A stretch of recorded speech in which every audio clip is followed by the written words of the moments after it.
Bismillahirrahmanirrahim. Assalamualaikum warahmatullahi wabarakatuh. Syukur alhamdulillah kita bisa berjumpa lagi di channel ini. Sholawat dan salam selalu dan tetap tercurahkan kepada junjungan kita Nabi besar Muhammad sallallahu alaihi wasallam. Allahumma sholli ala sayyidina Muhammad wa ala ali sayyidina Muhammad. Harapan dan doa saya semoga saudaraku semuanya selalu diberikan kesehatan, dilapangkan rezekinya, diampuni dosa-dosanya dan dipanjangkan umurnya, dan semoga kita tidak wafat kecuali wafat dalam keadaan beriman. Amin ya rabbal alamin. Alhamdulillah sahabat beriman, jika video ini muncul di berandamu, maka ini adalah petunjuk dari Allah kepadamu. Setidaknya sempatkanlah menuliskan sholawat kepada Nabi Muhammad sallallahu alaihi wasallam di kolom komentar. Insya Allah bisa menjadi bukti kecintaan kita untuk mendapatkan syafaat kelak di akhirat. Amin ya rabbal alamin. Sahabat kaum mukminin yang dirahmati Allah, pada kesempatan kali ini saya akan menyampaikan tentang manfaat mandi yang dilakukan di waktu fajar atau mandi yang dilakukan ketika sebelum waktu subuh.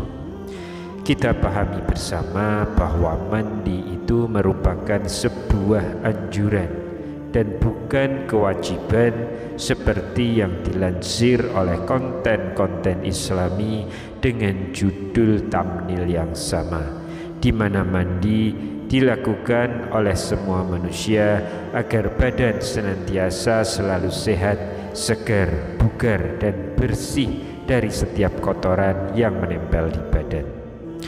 Di dalam konten-konten agama Islam yang diupload di YouTube sering disebutkan bahwa kebersihan merupakan bagian dari keimanan.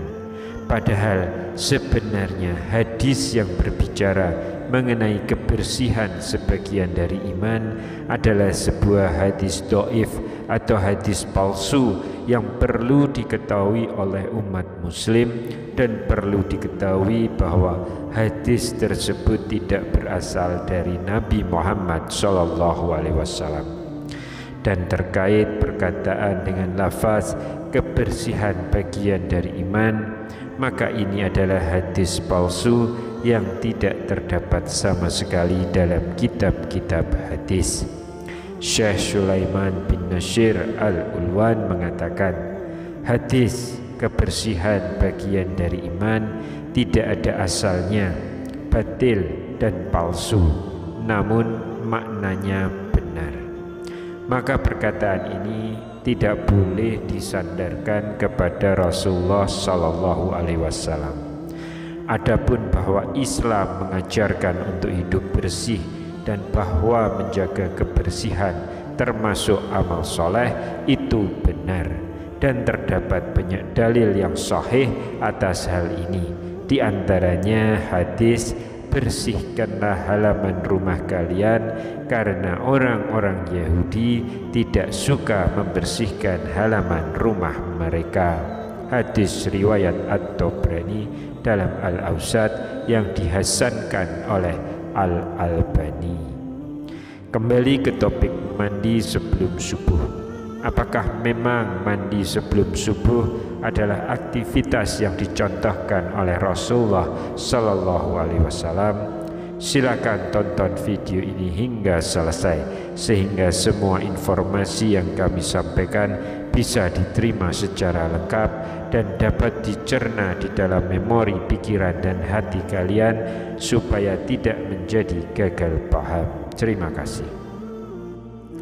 Mengenai kebiasaan Nabi sallallahu alaihi wasallam mandi sebelum subuh, maka tidak ada dalil ataupun hadis sahih mengenai hal ini.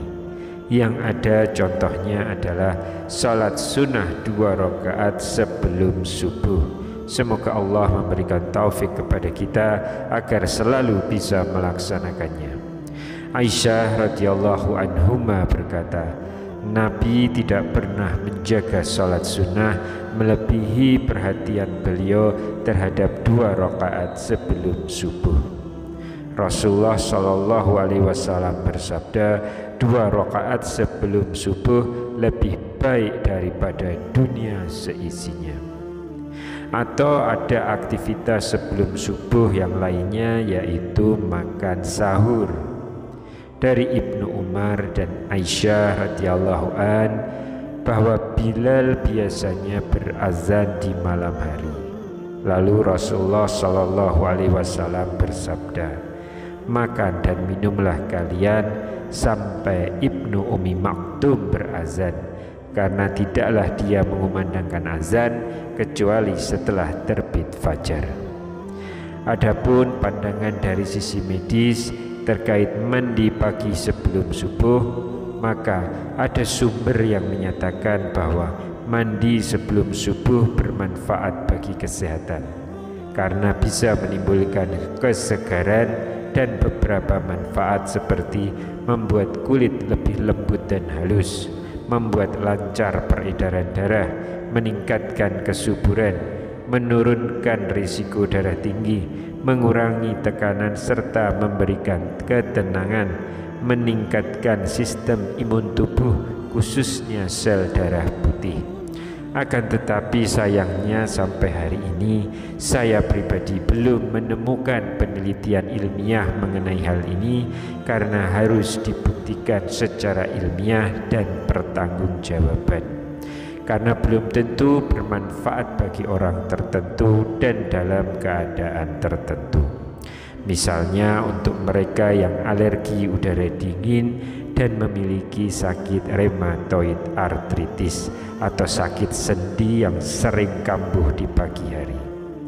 Manfaat-manfaat tersebut juga mungkin berbeda-beda setiap orang, sehingga perlu penelitian yang ilmiah dan bisa dipertanggungjawabkan. Sahabatku, kaum mukminin yang dirahmati Allah, demikianlah yang terpenting adalah jangan sampai membawa-bawa nama syariat atau dinisbatkan ini adalah ajaran syariat. Ini termasuk berkata-kata atas nama Allah padahal tidak ada ilmu padanya. Karena ini dosanya sangat besar. Dosanya di atas syirik. Berikut urutan besarnya dosa sebagaimana Allah Ta'ala berfirman dalam Quran surat Al-A'raf ayat 33. Katakanlah, Rabbku hanya mengharapkan satu perbuatan yang keji, baik yang nampak ataupun yang tersembunyi, dan 2 perbuatan dosa, melanggar hak manusia tanpa alasan yang benar atau mengharamkan. Yang ketiga, mempersekutukan Allah dengan sesuatu yang Allah tidak menurunkan hujjah untuk itu dan mengharamkan. Yang keempat, mengada-adakan terhadap Allah apa yang tidak kamu ketahui, berbicara tentang Allah tanpa ilmu. Quran surat Al-A'raf ayat yang ke-33. Mengapa dosanya di atas dosa syirik? Karena dosa syirik sumbernya adalah berkata-kata atas nama Allah tanpa ilmu. Ibnul Qayyim rahimahullah ketika menjelaskan ayat ini mengatakan Allah mengurutkan keharaman menjadi 4 tingkatan. Allah memulai dengan menyebutkan tingkatan dosa yang lebih ringan, yaitu al-fawahishi, perbuatan keji. Kemudian Allah menyebutkan keharaman yang lebih dari itu, yaitu melanggar hak manusia tanpa jalan yang benar. Kemudian Allah beralih lagi menyebutkan dosa yang lebih besar lagi, yaitu berbuat syirik kepada Allah. Lalu terakhir Allah menyebutkan dosa yang lebih besar dari itu semua, yaitu berbicara tentang Allah tanpa ilmu. Larangan berbicara tentang Allah tanpa ilmu ini mencakup berbicara tentang nama dan sifat Allah, perbuatan Allah, agama dan syariat Allah. Mungkin yang bisa dijadikan renungan adalah kemungkinan yang bermanfaat itu sebab dari orang yang sering mandi sebelum subuh, yaitu adalah disebabkan karena mereka menikah. Wallahu a'lam bishawab. Subhanakallahumma wa bihamdika asyhadu alla ilaha illa anta astaghfiruka wa atubu ilaik. Demikian yang bisa saya bagikan pada kesempatan kali ini. Semoga pembahasan ini dapat memberikan manfaat untuk kita semua. Amin ya rabbal alamin. Wassalamualaikum warahmatullahi wabarakatuh.